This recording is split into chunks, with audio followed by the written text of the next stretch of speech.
അലീനയാണെങ്കിൽ സ്റ്റാലിൻ്റെ അടുത്ത് പറയുന്നുണ്ട്, താൻ വസ്ത്രം മാറ്റിയെടുക്കാനില്ലാതെ നിന്ന കാലങ്ങളുണ്ടായിരുന്നു, കീറിയ ഡ്രസ്സ് തുന്നിയിട്ട കാലങ്ങളുണ്ടായിരുന്നു.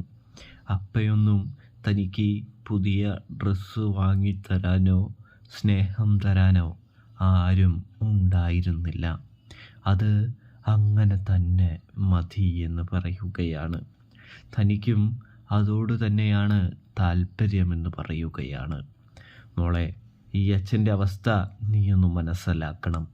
നീ ജീവിച്ചിരിപ്പുണ്ട് എന്നറിയാത്ത ഏക വ്യക്തി ഞാനായിരുന്നു. മിസ്റ്റർ മേനോൻ വന്ന് പറഞ്ഞില്ലായിരുന്നെങ്കിൽ ഞാനിപ്പോഴും നീ ഭൂമിയിലുണ്ടെന്ന് തിരിച്ചറിയില്ലായിരുന്നു. നിന്നെ ഞാൻ തള്ളിക്കളഞ്ഞില്ല. കണ്ട ഉടനെ തന്നെ സ്വീകരിച്ചില്ലേ എന്ന് ചോദിക്കുന്നതും കാണാൻ